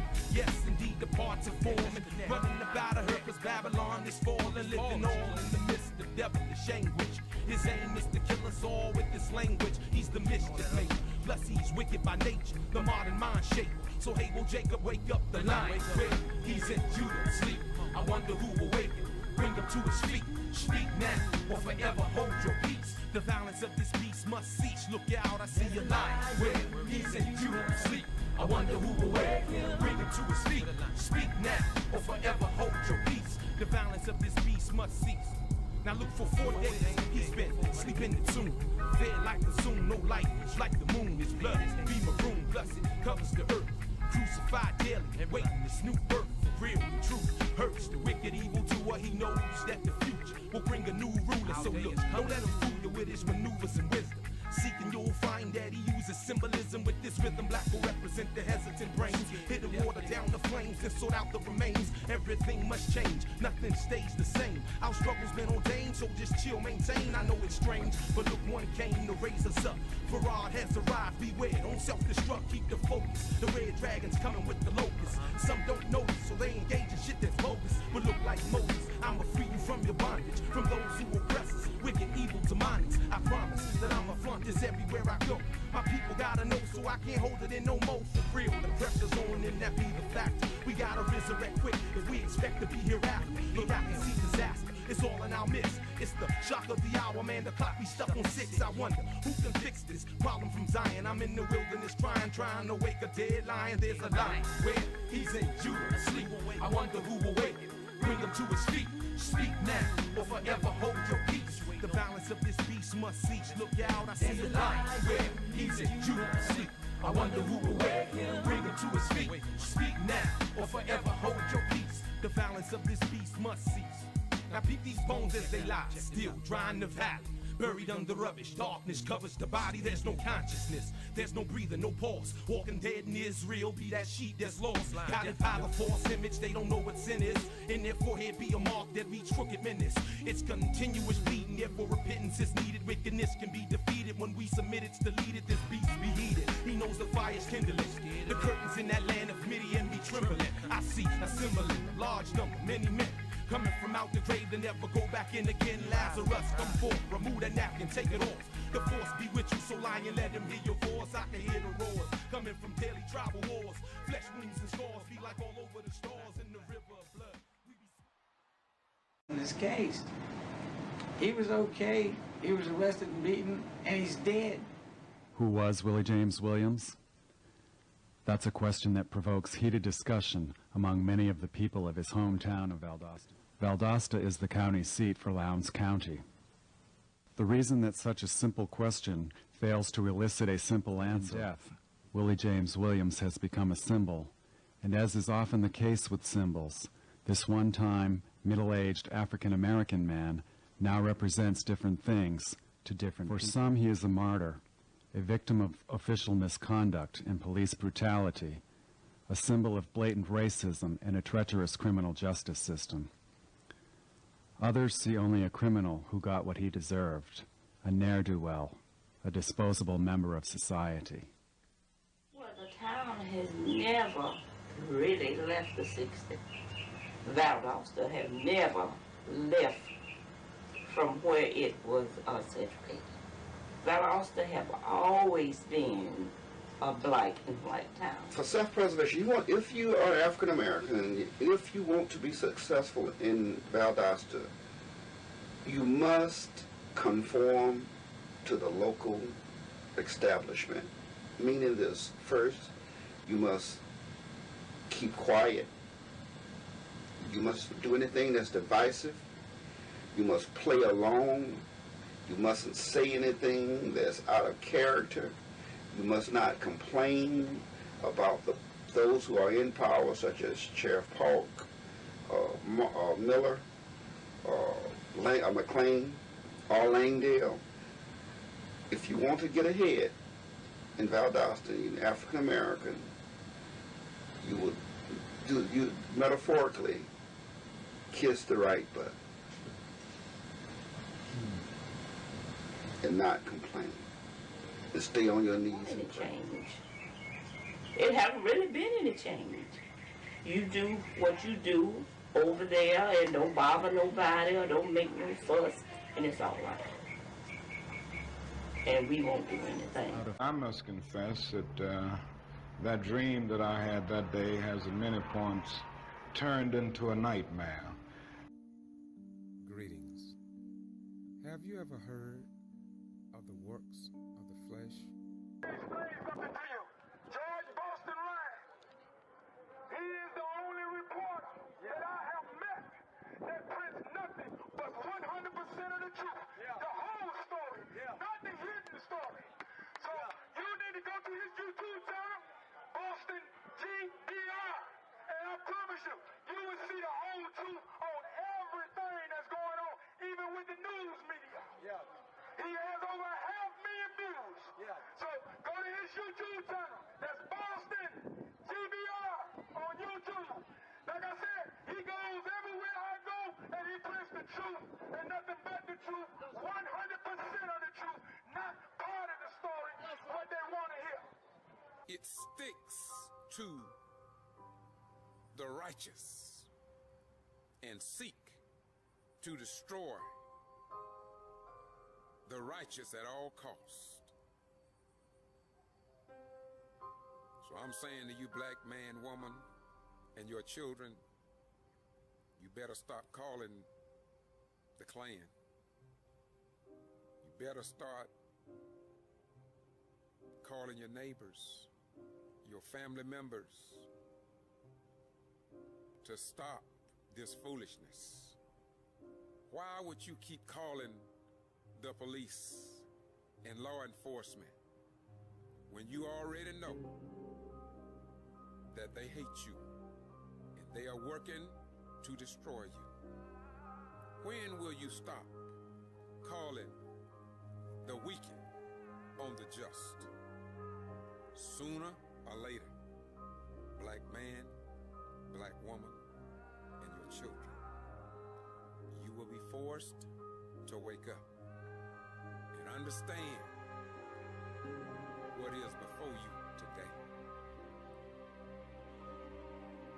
Go back, look at the COINTELPRO, go back and look at the black codes, go back and look at the Jim Crow law, go back and look at Rosewood, go back and look at the week of terror in Brooks and Lowndes County, Georgia.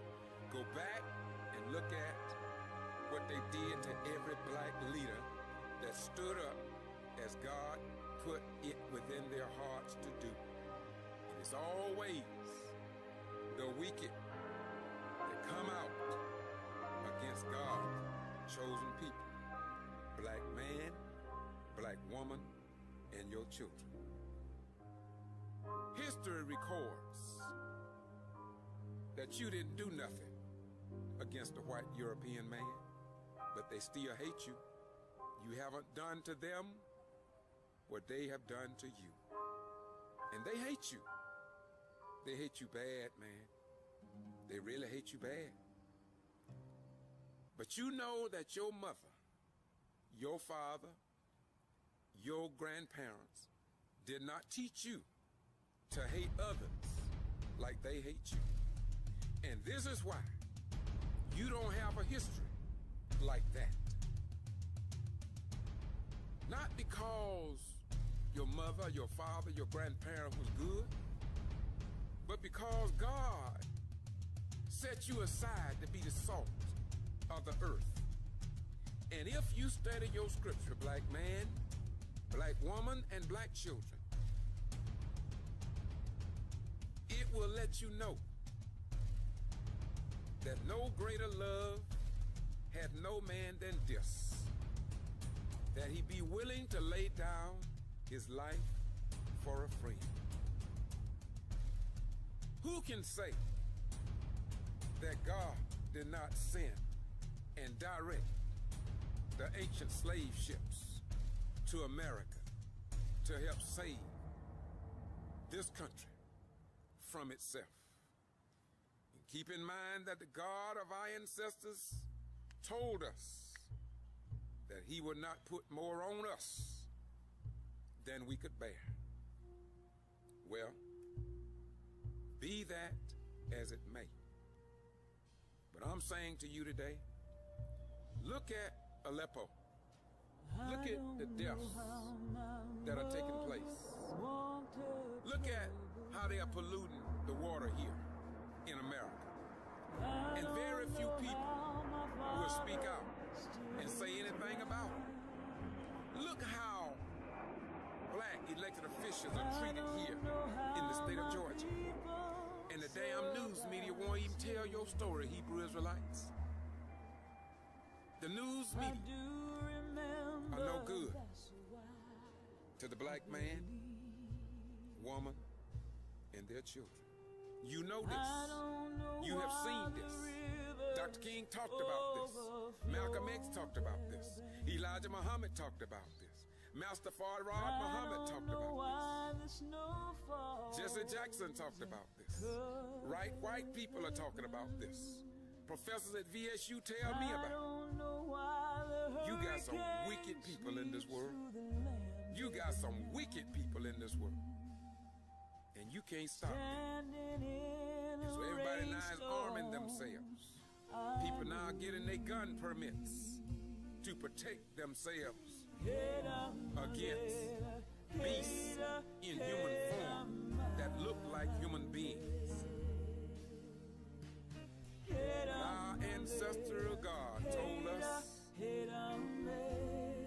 that if you, the righteous, hold your peace, treat your neighbor like you want your neighbor to treat you, those who live by the gun will also die by the gun.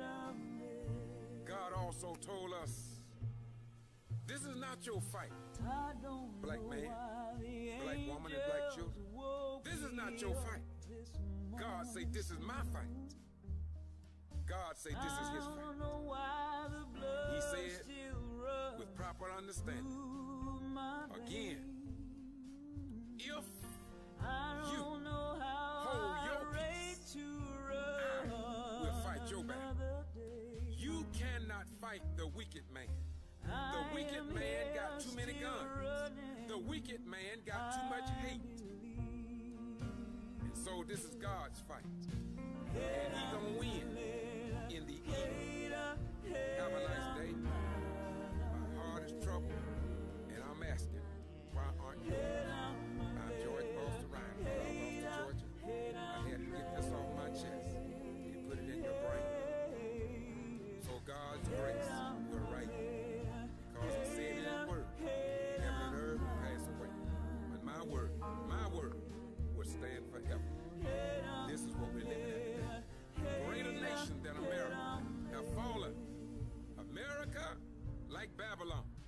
great is fallen, is fallen, is fallen, if she does not stand up for what is right in dealing with God chosen people at this dispensation. Have a nice day. God bless you. Peace. Gave me a song to sing and sent me home on my way. Raise my voice for justice, I believe. Hater, hater, hater, my way. Hater, hater, hater,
I must confess that that dream that I had that day has at many points turned into a nightmare. I ain't never happy.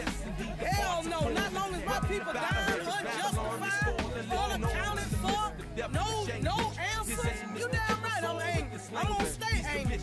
I'm happy to be angry. Anger is a good thing. Jesus got angry, and he went in there and he shot at everybody. That's what we need. We need a little more Jesus anger. Some righteous anger. That's what we need. And then we can get some things changed around here. I plan on staying angry. Yeah, when I walk in these political meetings, I'm angry. When I go see the mayor, I'm angry. When I talk to the sheriff, I'm angry. I'm angry. Nevertheless, it never seems to fail us. The system continues to fail black people. The system continues to fail black people.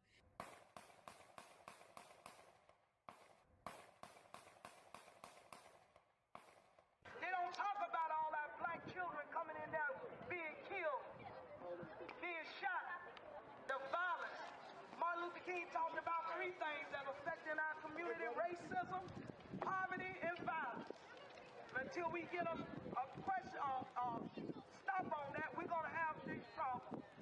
But I'm asking each person to be conscientious of how you spend your dollars. Be conscientious of that. Amen. Take back your money. Amen. Your money will Tell be the to truth. respect you. Amen. Not your praying. All right. Watch out now. Not your marching. Preach. Although it has its place. Preach. I believe in activism. All right. But this country is a capitalist country. It's built on profits. It's built on the sweat and blood and tears of my people. Since 1615, they've been raping us. There it is. Put us out there in them cotton fields.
Today makes 11 months my son was found at Lowndes High School, rolled up in a mat.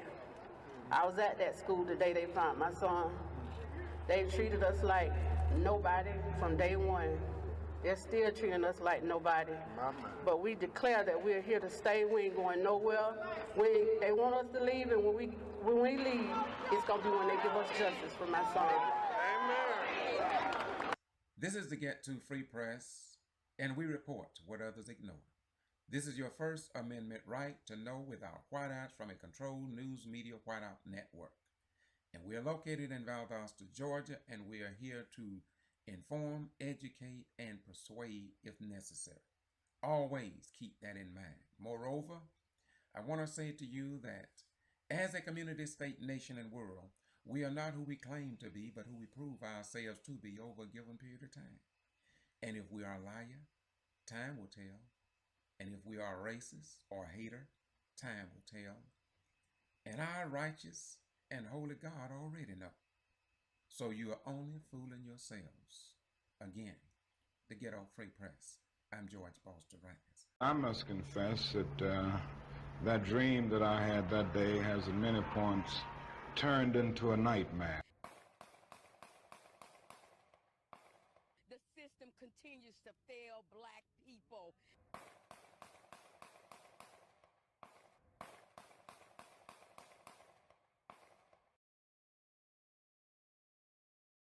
One other thing, the coroner, county elected official, constitutional officer, as is the sheriff, he's been very vocal about this case leading up to the release of this report.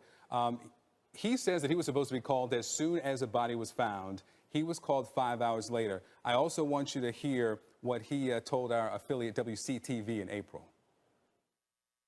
I don't know what the county did when they got there on the scene. The body had been moved. The scene, in my opinion, had been compromised. I found that to be amazingly unusual for two constitutional officers in an investigation to go head-to-head on something like this. Very much so. And the scene was compromised. There's no doubt about it. Now, the question is, did anyone take any crime scene photos upon initial entry? And what were the written statements on the paramedics? We don't know that yet. I got two things I got to get to. He sent, the coroner, Bill Watson, sent me an email after we did an interview, and he said something similar. I want to put up part of that email. He told me through this email, I would appreciate it if you would destroy this interview with me. I do not want this to be shown whatsoever. I feel that our situation should not be aired. Of course, CNN decided that we would air it. I called to ask why. He said that this just needs to end. It's gone too far. Final question. Are there enough questions here that if you were the person deciding for DOJ, should there be an investigation opened into this investigation of the death? Definitely. What do you want? Justice for KJ! When you want it? Now! After months of rallies, marches, and sit-ins, and the announcement of a federal investigation into the death of Kendrick Johnson, I will follow the facts wherever they lead. CNN has learned FBI agents are now conducting interviews in South Georgia. Kendrick's parents, Kenneth and Jacqueline Johnson, recently sat with investigators for nearly 3 hours. The Johnsons want to know what happened to their son. It's a question Jacqueline Johnson first asked 1 year ago. 911, where's your emergency? Yes, I'm calling. My son had didn't come home from school today, and he still haven't got here. Okay, what's your son's name? Kendrick Johnson. That was January 10th, 2013. That afternoon, the 17-year-old ran into the old gym at Lowndes High School. The following day, Kendrick Johnson was found dead, upside down in a rolled gym mat. The Johnsons never believed he died accidentally after getting stuck while reaching for this shoe, as Lowndes County investigators determined. They know something happened in that gym, and they don't want it to come out. The Johnsons exhumed Kendrick's body and hired an independent pathologist who determined Kendrick died from blunt force trauma to the neck, not an accident. Lowndes County Lieutenant Stride Jones spoke with CNN in May, the day after the sheriff's office closed its case. It was not a rash decision that was leapt to by any means. I mean, we've drawn this out, done a thorough investigation, and we think we've covered all bases. As the FBI conducts its interviews, CNN is taking an in-depth look at the accounts of the first interviews in the Kendrick Johnson case, conducted by the Lowndes County Sheriff's Office. We've interviewed slightly over 100 and something people during this investigation. That included students, teachers, some parents that had access during the time period of question there. Tonight, Victor Blackwell has exclusive information, some disturbing new evidence, photos and videos that only raise more questions. And we do want to warn you, some of the video you're about to see is graphic, difficult to watch. Here's Victor's report. Remember the photo of that shoe investigators say was inches below Kendrick's head? Look at it again. If he was inside the Met, reaching for that shoe, inside this tube, reaching for the shoe, and the shoe is beneath him, why isn't that shoe covered with blood? And what do you think about that shoe not being covered with blood? Do you? It was placed there. Hey, Sheriff Prime. Hi. Victor Blackwell, CNN. Chris Prime. The Sheriff's Department has denied a cover-up, but we took the Johnsons' concerns to Lowndes County Sheriff Chris Prime. Got some questions about the Kendrick Johnson case. I'm not going to discuss that with you. Why not, sir? Because our case is closed. The family has some concerns about why some things were not taken into evidence. There was blood on the wall. I'm not going to discuss the case with you. And why is that? Because I don't want to. Then, less than a minute after he'd invited us in, What did you not understand that I said? I'm through talking to you. He ushered us out. Thank you, Sheriff Prime. I don't believe this was an accident. I think this young man met with foul play.